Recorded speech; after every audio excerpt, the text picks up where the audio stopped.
बस एक हाँ के इंतजार में रात यूं ही गुजर जाएगी।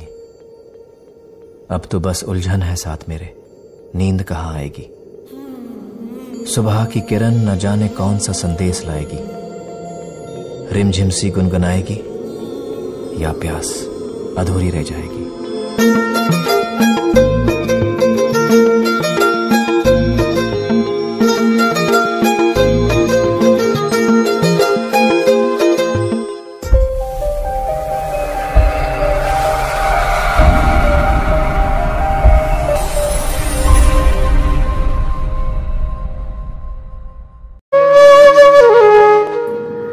ज्योत्स्ना हत मोर सबु राति एठी स्वप्न जेते अग्नि तारा, दुख फूल जेते एठी सबु बरसारे अश्रुधारा। झंझा हत मोर टिकी टिकी डेणा धूसर भाग्यर बसा, नष्ट नुड़े बंध स्वप्न जेते मोर शिलारे गोधूली भाषा।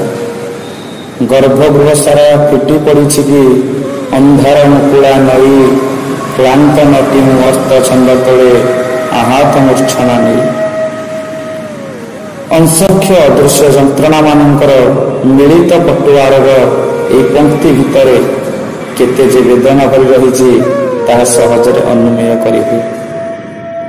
एहिपरि अनेक वेदनासिक्त मार्मिक तथा वास्तवधर्मी चेतना मानंकु पाथेय करी निज हृदयर पुड़ा पुड़ा व्यथा को अजाड़ी राशि राशि कविता लिखिबारे जे सिद्धहस्त से हेउछंती वर्तमान जने सुनामधन्य वास्तववादी कवि आशुतोष प्रसाद मल्लिक। ए विशिष्ट कवि जनकर जन्म होइतिला 1983 मसीहा डिसेम्बर 1 तारिख आठगड़र कुल्लारगड़ ग्राम। पिता अभिराम मल्लिक और माता मीरा मल्लिकर सुयोग्य संतान होउछंती कवि आशुतोष मल्लिक।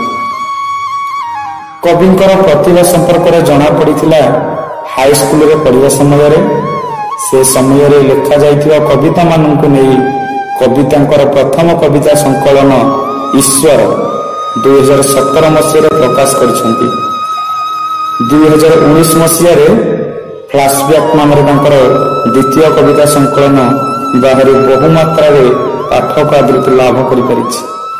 कवि आशुतोष कवितार जीवन दर्शन ही प्रमुख भाव झलसी उठी। वास्तववादर जंजालमय जीवन बोधर उपरकू उठी एक नैसर्गिक वातावरण में पहुंचाई दिए शब्दराज। आउ कवितार प्रेम रूप निये उत्तरित चेतनार अद्भुत रूप कथाभाव। एथि जोगु अनेक कविता मान विभिन्न उच्चांग साहित्य पत्रिका मानकर नियमित प्रकाश पाई बहु प्रशंसा साउंटी पारिछि। आज आमर कार्यक्रम एहीपरि जणे निरुता कवि प्रतिभा मुखरू तांकर कविता उपभोग करिवार सुजोग मिलिथिबारु आमे कवि आशुतोष मल्लिक को हृदय साधुवाद जणाइबा सहित आरंभ करुछु आजिर कार्यक्रम कविता कल्लोल।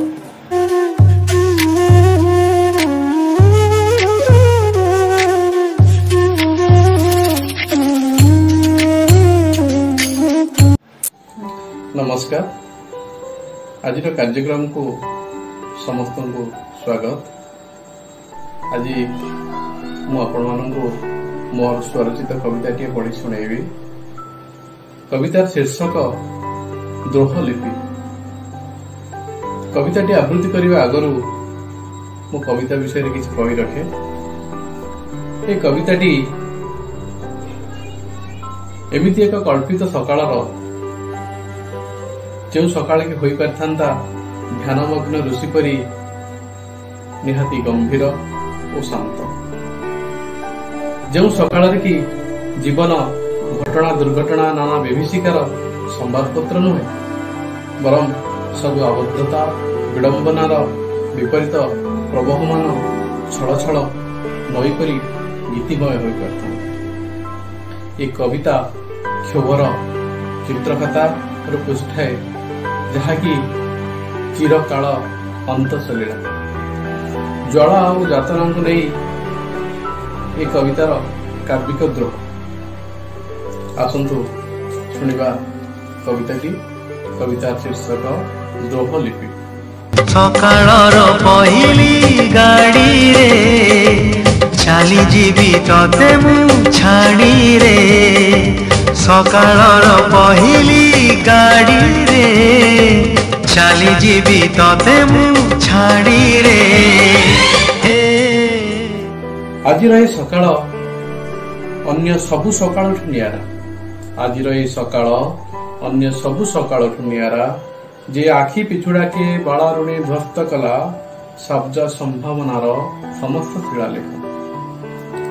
ए सकाळ हुएत अन्य सकाळ परी निहाती साधारण होई परिथांता। ए सकाळ हुएत अन्य सकाळ परी निहाती साधारण होई परिथांता, नतुवा होई परिथांता इतिहास। ता गुणगुणाइबारे बेओजर पाउंस तळु जीवन्यास पाई परिथांते अत्याचारित पृथ्वीर अगणना आत्मा। समस्ते हाथ धरी आसी परिथांते इयताहीन दुखंक इतिवृत्त।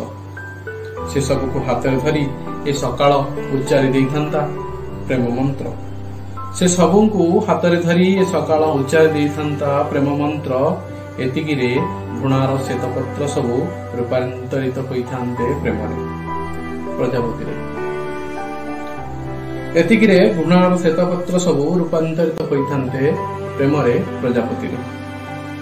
ए सकाळ लिभाई पाइथांता युद्धर परे जळी उठिथिबा लेलिहान शिखा। ए सकाळ लिभाई पारिथांता युद्धर परे जळी उठिथिबा लेलिहान शिखा को फेराई आनी पारिथांता क्षीणी सेना को युद्धभूमिरु प्रतिबिंबित कराई पारिथांता दर्पण रे मणिषर छाई को ईश्वर रूप। सबु अफसोस को साउंटी लुचाई पारिथांता महासमुद्रर अतल गर्भरे। सबु प्रार्थना को करि पारिथांता आहुरी करुण। सबु निरीह गोलापं को कंटा शून्य, पवन को बेसी बेसी उदार बाष्पमय। ए सकाळ चाहिथिले दळे कुनी झिय जाइथांते खेलिबाकू आउ पक्षी होई फेरिथांते बसाकू। बाटरे काहाकू न हजाई माटी को ओल्हाई पड़िथांता स्वर्ग। गछरे फलिथांता निर्वाणर फल। शैतान धरी आसीथांता संधिपत्र खरा ओ छाईर, पाप ओ पुण्यर, स्वर्ग सुख ओ नर्क भोगर। विडंबना एमिति किछि भी हेलानी। विडंबना एमिति किछि भी हेलानी। ए सकाळ चिन्हिलानी प्रजापति को, युद्ध को, प्रेम को, मनीष को, ईश्वर को, खरा छाई, पाप पुण्य, स्वर्ग सुख कि नर्क भोग। विडंबना एमिति किछि भी हेलानी। ए सकाळ चिन्हिलानी प्रजापति को, युद्ध को, प्रेम को, मनीष को, ईश्वर को, खरा छाई, पाप पुण्य, स्वर्ग सुख कि नर्क भोग को।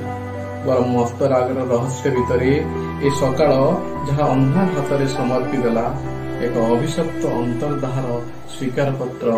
एक अभिशप्त अंतर्दाहर स्वीकार पत्र। धन्यवाद।